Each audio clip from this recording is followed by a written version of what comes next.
AviationPros.com is the portal website for AMT, Airport Business, and Ground Support Worldwide magazines. Visit daily for breaking news, industry blogs, and insightful articles from our magazine's editorial team. And don't forget to sign up for our publication's daily e-newsletters. It's all at AviationPros.com.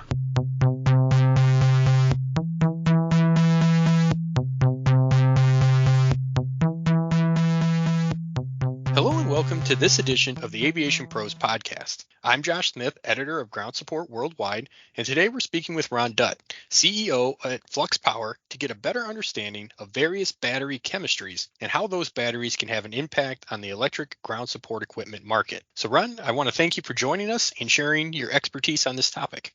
Thanks, Josh. Glad to be with you today. Very good. We're thrilled to have you, and I'd like to start our conversation by giving our listeners a general understanding of the batteries themselves and the various chemistries that can be used in the eGSE space. And correct me if I'm wrong, but I believe the two most common types of battery chemistry found in eGSE are lead acid and lithium ion batteries. So can we start there and just get a better understanding of how these types of batteries and any other battery chemistries that might be out there, differ in terms of how they're used, their energy output, charging methods, maintenance requirements, kind of things of that nature?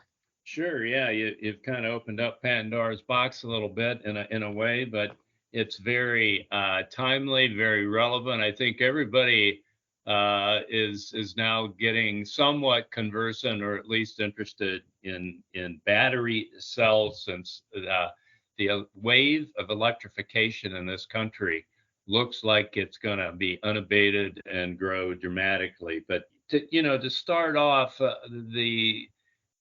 lot of the electrification has been lead acid. Lead acid's been around since 1913 and made improvements for many years, and you see the latest efforts. I think lead acid batteries will always have a place, just like alkaline batteries, with a particular use.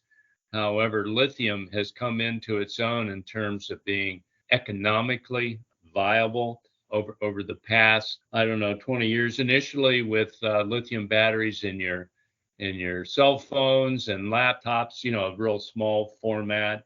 And a lot of those formats have the chemistry of cobalt in them, which provides very energy dense capability for, very, very small space. Now, energy density also means potential requiring thermal management. Otherwise, you can have thermal runaway, or you could have explosions. Witness the hoverboards that people have seen videos of exploding, or the Tesla cars that has some thermal events. However, the level of development and sophistication of applications of those high density chemistries has been very successful in thermally managing those cases. So along comes lithium in areas such as material handling and the airport ground support equipment over the past, call it 7-8 years, developing. It's been in cars. Tesla had certainly preceded that somewhat, popularizing the use in the automobiles, and that Tesla chose the cylindrical format, which looks like a large AA battery, and they made even larger AA batteries that get grouped together and modularized in the underbelly of the car. In material handling, we have much more space to work with, and with ground support equipment as well, kind of lumped in that general area of space. So we can work with a prismatic form, which looks like a book. Each cell looks kind of like a smaller book, and they're grouped together, modularized in a package. And the benefit of that, from a material handling standpoint, there are fewer cells to manage and deal with for logistics. So that's a plus in this environment as well. So we've introduced those over the past 8 years, and the real benefit from our standpoint in material handling and GSE is that we can provide cells that last longer, have a longer life because of the lithium chemistry versus lead acid. You don't have to water them every 2 weeks, which is a logistic issue. Even if there's some automated watering, it's something that in large facilities or large operations, people don't want to take the time. And so that limits the life of the pack. So it gets into the economics. The other thing is if you have around the clock operation with lithium, you can plug it in at breaks and lunch and continue to charge it so you don't have to change out batteries. So those economics really provide a lower, what I call a product life cycle cost. All of the companies that we sell lithium to are looking at a lower cost and doing more work, and lithium provides that. That's also in view of the fact that the initial price is probably 2.5 to 3 times that of lead acid. But because of all those cost advantages over the life, it represents a life cycle cost. So if it's an operation where somebody doesn't use the equipment very much, well, maybe they stick with the lead acid. And the lead acid requires a lot more maintenance, change out, shorter life. So there's a lot more handling that goes with that. So the last thing I'd say on this, Josh, to put this in proper dimension, is that people are aware of fuel cell operations, and that was introduced, I don't know, 20 years ago, and the material handling companies looked at it, and the fuel cells make a lot of sense in certain applications, possibly trucks, other industrial applications. In the material handling and even GSE, it was of interest because round the clock operations, you could charge your batteries in 10 minutes or less. However, there's a big capital cost to that, and it's certainly only practical in greenfield applications and where you have large scale greenfield new applications to put that equipment in. So it's out there, but in our business and in the wider applications, material handling and GSE, the lithium applications are the one that's meet the economic criteria and performance criteria the best. Expanding on the lithium side of this topic, as I understand it, Flux Power utilizes a specific chemistry called lithium iron phosphate, and I guess I'd like to get a sense for how that lithium iron phosphate chemistry differs from other lithium-based battery chemistries. What makes that stand apart from others? It's a great question because with the world of the laptops and the cell phones and the Teslas, it requires a much higher energy density. So the chemistries typically have of cobalt and some other elements in there that provide that. Lithium iron phosphate doesn't have cobalt. Doesn't require the thermal management. So for example, in China, the Chinese government does not permit will permit only use of lithium iron phosphate and not any cobalt version on all their buses because there's a concern about thermal management. Also, when we look at the entities that track all of the sales and applications, there's over the last couple of years, there's been an increase in the mix of lithium iron phosphate versus anything with cobalt in it, because they're seeing that, this thermal management issue is somewhat of a concern. It's also cheaper.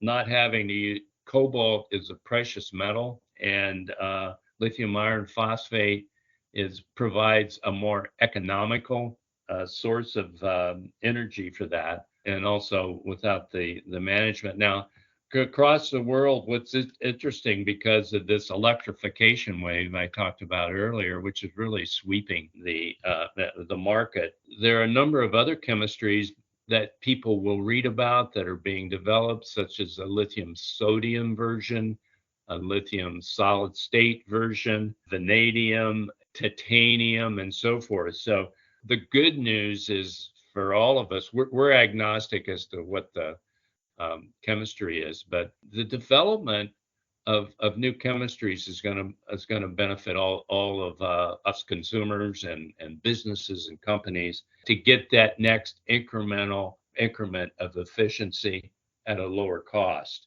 So, but currently the mix of lithium iron phosphate, which is what we use, a lot of the people in our industry sector use, is on the rise, on the increase for the reasons I mentioned.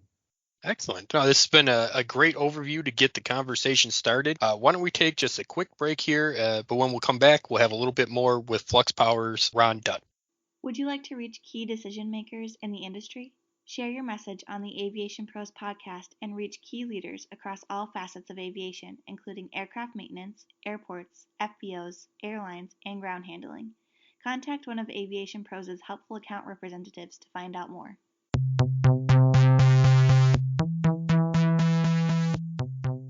We're back with Flux Power's Ron Dutt, and now that we've gotten a chance to discuss the different types of eGSE batteries in the marketplace, I'd like to learn a little bit more about how Flux Power has incorporated the lithium iron phosphate chemistry into its G2 series platform. So, Ron, Flux Power recently completed UL Solutions compliance testing, and that allows the company to obtain third-party certification for this new battery technology. How long has Flux been working on this battery chemistry and this technology platform? We started our effort on that back in 2015, and we assessed the market and realized that we wanted third-party validation of these lithium cells because there was a lot of uncertainty. Number one, number two, it was early days. We were developing. We actually wanted the certification to ensure that we were meeting the highest standards for our customers, and the UL certification provided that because it was focused primarily on two main areas: safety and durability of the cells. And so all the constituencies are very concerned about that. So the third party ran our battery cells and packs through a whole panel of testing for thermal management, shake, vibe, drop tests, durability, safety tests, which really gave all of us the satisfaction that these cells would perform the way we wanted to. So we made that decision in 2015, and our first packs, our smaller packs in material handling, achieved that UL certification. So we've worked with the UL entity for the UL certification on all of the packs as we continue to roll out larger and larger packs to get those UL certified. And we just completed our latest round with our new platform, which included this G2 offering for the airport ground support equipment sector. And we're very pleased with that. That it met those certifications, and it also represented the result of all of our experience and learning of the GSE application since 2015 to modularize, to create this pack that has as few parts as possible to make it the most economical and high-performing source of power for the tugs, the pushbacks, and the other GSE equipment. As you're going through the process for UL certification, what is required of the battery manufacturer, and what steps you need to take to make sure that you're meeting these standards that you're seeking to accomplish? Well, it really started back in 2015, which we worked with the UL entities and what's involved. How do we make these cells pass the test? What are the real requirements of what temperatures do they need to operate under, the durability, and so forth. So working with UL over the years, we actually developed all of the testing requirements in-house. Initially, we had to go to third-party testing facilities to meet those requirements. And we realized that we could do that ourselves, given that the UL would have oversight and testing sign-off. So we built that credibility with UL that we have the in-house experience and capability with their sign-off, of course, to achieve that. So I would point out that all of our packs are designed to meet UL. I would put a footnote on the ones we're releasing now. They may not have that certification stamped on them, but we plan to get that stamped on them. But they're all designed to have gone through those UL certification steps.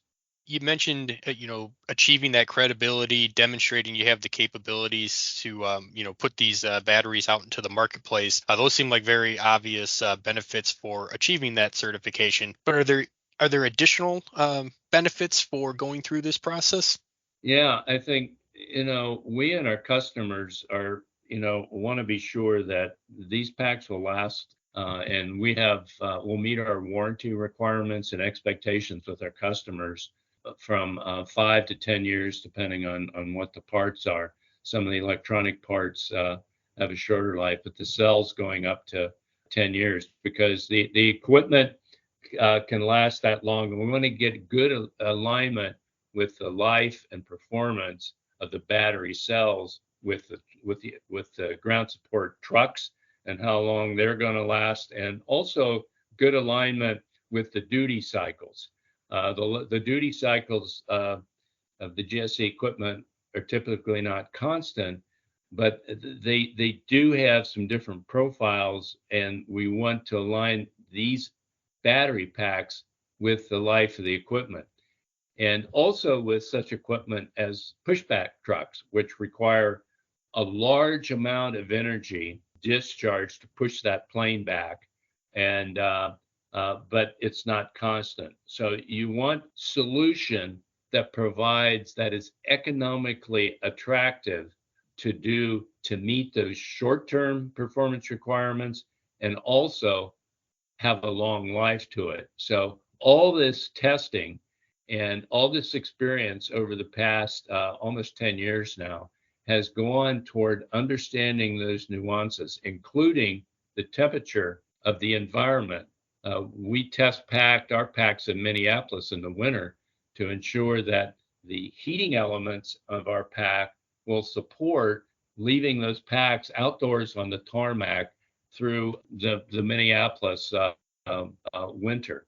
And also, more recently, when the hurricanes ran through Florida not too long ago, that created a very high stress environment of water invasion in the packs. And as you would suspect, anything that's electrical or electrification is sensitive to shorting out if exposed to water. So there were a number of things we learned through that experience as well, which can benefit all the airlines and airport support groups, that these packs can deal with all of those different environmental situations. You've mentioned pushback tractors specifically and some other motorized equipment, but I'm curious what range of eGSE units can these battery packs be applied to? Well, typically most of the equipment is 80 volts, so all of our packs have 80 volt voltage to them,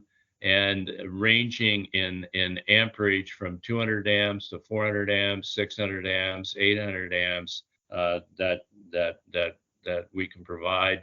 Those higher kilowatt applications. We also have done projects up to 400 volts. So for any kind of other applications requiring even more power, we have the capability to do those high voltage applications. And what you're seeing, again, with the wave of electrification is heretofore different equipment that was using diesel or internal combustion to operate vehicles that are now migrating to lithium in those high voltage situations, because we now have the experience and have vetted the use and also the economics, in these commercial industrial applications. The economics, it always comes down to the economics. Says, can I save money and it doesn't work? And so we see now a migration to those heavier applications, or the more energy demanding applications using this. So in the more recent one was, of course, the pushback, but also many other applications as well. You mentioned earlier that the battery packs have some modular components built into the system, and if I understand right, that allows for these different voltage ranges and capacity requirements. I guess can you just expand a little bit on how that modular concept helps you expand this product line or the range of equipment that these battery packs can be used? Yeah, modularization is really important, and it's really in two primary categories. One is the electronics. So we've designed an electronics tray. So if there's anything that issues happen with the electronics, which could be the battery management system, the circuit boards, the capacitors, the contactors, you just take that tray out and put a new tray in, because in the world we're talking about, the worst thing that can happen is the downtime with the equipment, because the battery packs will have an issue, and so you want to shorten downtime is a very, very high priority. So if you modularize these components, you're not having to send someone in and troubleshoot, well, exactly what went wrong with that circuit board, or take that circuit board out and put a new one in. So that's an important concept in this environment. That's to the benefit of our consumers. The other category, modularization, is with the cells. We use these individual cells that look like a small book, and you for whatever application you're using and how many amps and voltage, you'll want to modularize them so that you can handle and connect these modules together. So we may have 4 to 8 to 16 modules, which could make up anywhere from 96 of these particular cells to 144 of these cells. And we're actually now automating the putting together and connecting the cells together to operate, so that if you have a problem, you take one of those modules, which could be 4 cells, 8 cells, 12 cells, 16 cells that are bound up together and connected with bus bars, and replace those. So again, so you can service any issues that might come up with the pack quickly, because you want to have as little downtime as possible. So it's a very important consideration. Ron, this has been a very informative conversation. I really appreciate this broad overview of what can be a very complex kind of sector of our industry. So I really do appreciate that insight. But that's going to conclude this episode of the Aviation Pros podcast. Again, we'd like to thank our guest, Ron Dutt. And if you'd like to learn more about Flux Power and eGSE battery technology, you can visit www.fluxpower.com. And to stay up to date on improved ground handling operations, the latest technology in the ground support space, and related aviation topics, subscribe to Ground Support Worldwide's daily newsletter. And as always, please continue to visit AviationPros.com.